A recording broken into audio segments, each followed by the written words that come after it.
First story is titled, Am I the a-hole for refusing to let my sister move in with me? I, male 39, lost my son James 2 years ago. He was only 9 years old and he suffered from leukemia. It was the most devastating loss I've ever experienced. He was my everything, and seeing his health decline was very terrifying. I hoped and prayed that he'd get better, even kept asking why and wished this nightmare never happened. He passed away in my arms, and I remember this vividly. He slept for a few hours and passed away at home. I suffered a lot during the first few months after his death. My ex-wife made it worse by dragging me to court dates and doubling down on my pain and misery. She thought she was making me pay for my own son's death, making it seem like I had something to do with it. She made it worse and was able to get my family on her side. She took away precious stuff that belonged to my son and made it worse. Funny, she was able to move on real quick. Got married and had a baby in a short time period. My sister, who always been mean to me, has contact with her. They're close. My sister would constantly bring my ex up and everything that happens in her life to spite me, telling me to do the same and move on, get married and have children, knowing how upset that made me. My sister also helped my ex get extra stuff from my son's belongings without telling me. She made remarks saying she'd name her new baby after my son to make it feel like my son never really left, and so that there's still a James in the family. Like my son could be replaced. My nephew James is 7 months old, and I never approved of her to honor my son like this. She was being disrespectful of my son's memory, and I ended up not talking to her for some time. Last week, my mom called me to tell me that my sister had a big fight with her husband and moved out, and was planning on starting divorce procedures. She asked if I could take her in for a while, till she solves her issues. By the way, I have 2-bedroom apartments and is very small. If I let my sister move in, that means she'll take my son's room. And I wasn't feeling like I should let her in after what she did, frankly. My mom didn't like my response, and started talking about how my sister was supportive of me during rough times and that I needed to return the favor. Told me to stop being bitter because she took my son's name. I asked her to tell my brother to help, but she said that he said sorry but he has no room. I was getting tired of arguing with my mom, who kept insisting to let my sister move in, but I refused and turned my phone off, which then resulted in more pressure by both parents. Now for the top comments. Block the whole lot of them. That's not your family. You just grew up with them. Not the a-hole. I second this. Who the hell in their right mind sides with the ex-wife in this situation? F those people. You don't owe them anything. Not the a-hole. Your family sided against you with your ex-wife, especially your sister. She did not support you. You have no obligation to help her now. Your family sided against you with your ex-wife. For this reason, you should tell them that they should ask the ex to take her in. You're not the a-hole. This is your home. Even leaving out everything else, you are not obligated to let them stay with you. Tell your family you'll be happy to speak with them once they drop the issue. I'm so sorry for your loss. I've already spoke to my mom and told her how much this upsets me, but she keeps claiming I'm being negative and unsupportive of those who supported me during rough times. Part of me believes strongly that my sister saw my grief as something to take advantage of, and she too made it worse. And honestly, I have no idea why I allowed her to go that far. I guess I wasn't capable of confronting her and anyone else who kept making hurtful comments and didn't understand how hurt I was. Now for the next story. Am I the a-hole for not kicking out my nephew to let my sister move in? I, 35 male, own my house. The layout of the house is important. The basement is a mother-in-law suite, a medium bedroom, a living area, and a small kitchenette along with its own full bathroom. It has its own entrance. The first floor is the kitchen, dining room, and a great room, powder room, and a mud room connecting to the garage. The upstairs is the master bedroom with a master bath and massive walk-in closet. There are 2 more bedrooms along with a bathroom and a laundry area. One of the bedrooms upstairs I have turned into my office. I am currently working from home full-time. In April, my nephew Alec, male 20, came home from college because of current events. Alec is the oldest of 6 kids, and my sister, female 37, has a bad habit of making him take care of his younger, male 10, female 8, male 6, male 6, female 3, siblings. He reached out to me and I let him move into the mother-in-law suite. He has been living with me since then and we have had no issues. He does not pay rent, nor do I want him to. A couple of weeks ago, my youngest sister, 29 female, came over. She and her husband are having financial problems since her husband lost his job. She has 2 children, 6 male, 4 female. She asked if they could move in with me for a while.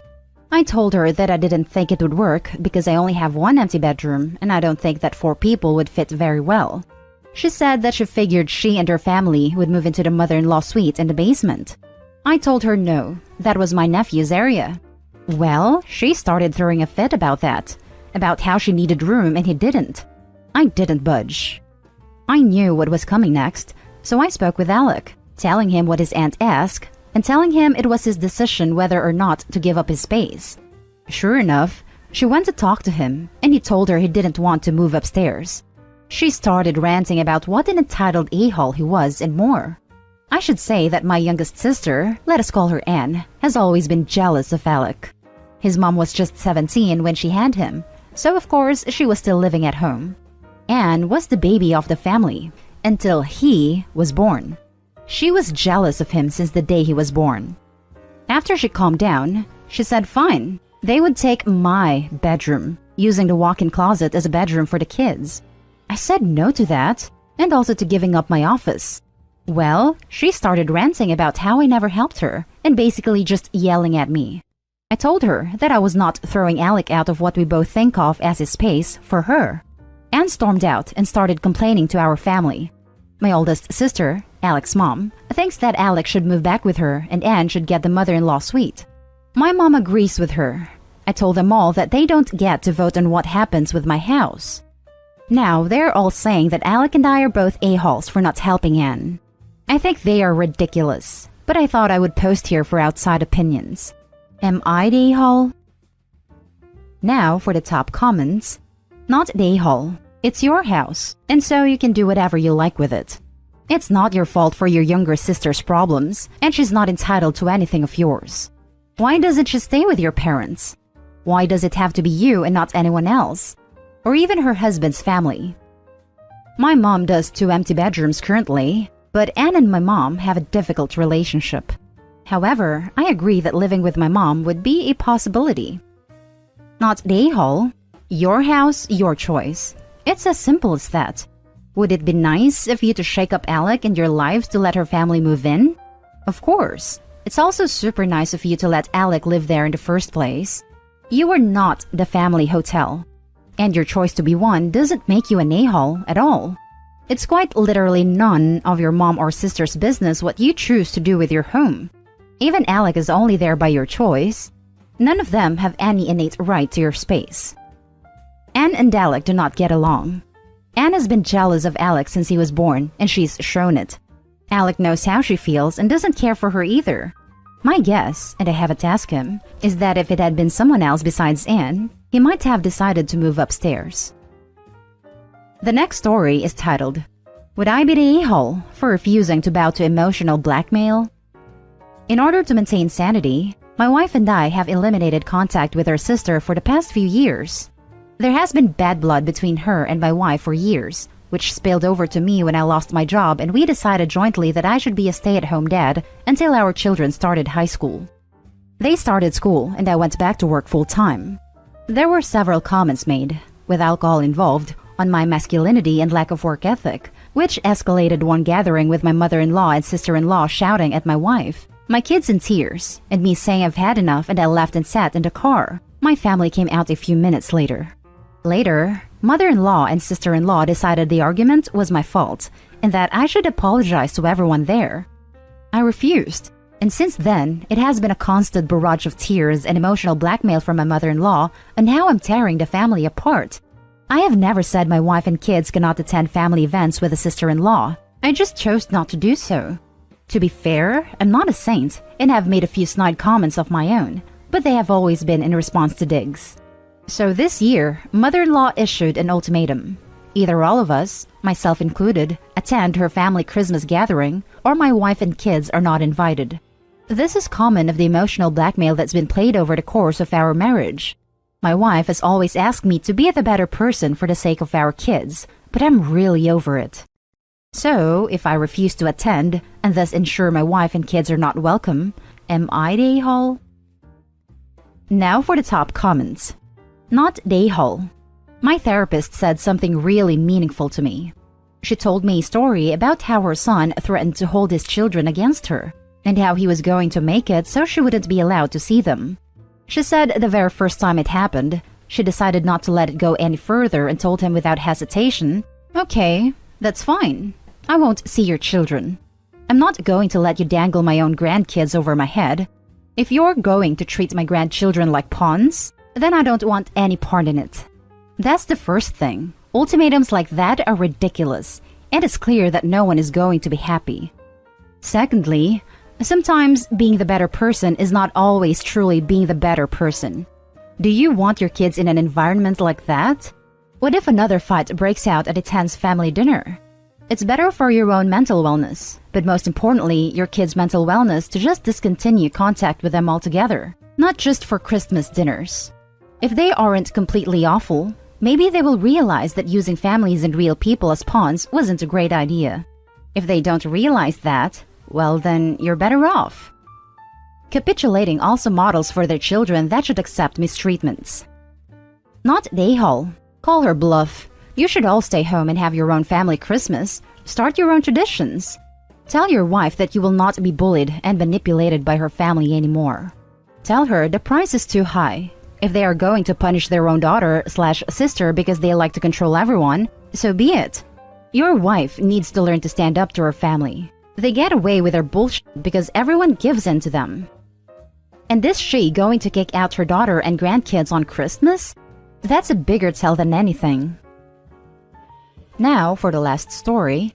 Am I the a-hole for telling my sister to reimburse me for 1/2 the cost of my wedding from 10 years ago?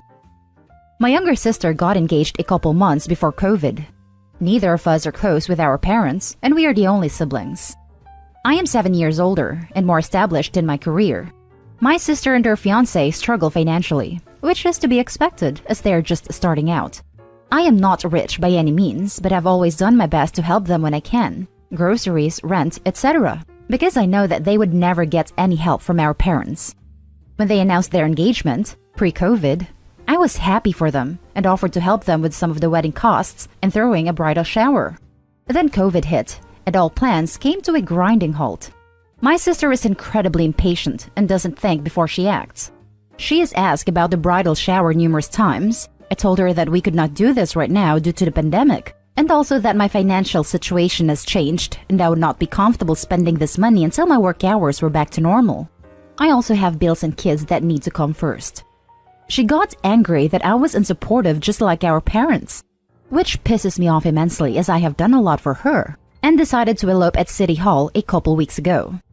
They didn't bother to tell anyone and just made a rude and dramatic post about it on Facebook. Not that anyone cares, but we got married today blah blah blah, and then went on to berate individual family members in the comments. No surprise that she ruffled quite a few feathers with this crap. She is not the first family member to elope, so the eloping wasn't the issue. I got a message from her earlier asking me about when we were having the bridal shower. I told her that we weren't, and that bridal showers are for before weddings. No one would go now anyways. She got upset again and made a comment about how she had not received any wedding gifts yet either. I told her that she likely wouldn't be getting anything, as not only is it not customary to send a gift when someone elopes, but she's acting like an entitled jerk. She panicked. I guess she had been banking on these gifts, and then suggested that since I received over $6,000 worth of gifts 10 years ago, I should have to give her 1/2, and also still give her the money I was going to for the wedding, and that she had quit her job after the wedding because she thought she was getting this money. Here's where I might be the a-hole. I lost my temper with her entitled crap. I refused to give her any more money. In my opinion, she should not have quit her job. I also told her that I'd write her a check for 1/2 the gift as soon as she paid 1/2 the cost of my $40,000 wedding. Now, she's whining on Facebook about how I'm petty, and now she can't afford her rent. Now for the top comments. Not the a-hole. It's time your sister grew up and learned that there's no such thing as free money. Exactly. I seriously wonder what kind of upbringing she had to think that getting married means free money. The entitlement here isn't real. She needs to grow up and learn how the real world works. I honestly think she is just incredibly immature. She's 20, but acts much younger than she is. Not the a-hole who quits their job during a pandemic on the hopes that they will be gifted with money that absolutely nobody has promised them. What the actual F? I am speechless. I agree 100%. I know that she hated this job. It's her first job ever. I told her to start looking for another one before quitting. She doesn't think before she does things. Not the a-hole. Your sister sounds like you've spoiled the crap out of her, and now she's become too expectant on your money. Only thing I would say is that some brides can have events after an elopement. My best friend eloped this year because of COVID, and we're still going to have a full wedding for her next year. Yes, we've had other family members who had eloped and then had a get-together after. However, they didn't announce it to everyone on Facebook for shock value, and then go off on a rant insulting everyone who refused to ignore COVID in the comments. And that's the end of this video, folks. As always, leave a comment and hit like and subscribe. And if you want more of this content, turn your notification on to get updated on the latest videos. And I'll catch you with the next one. Stay safe.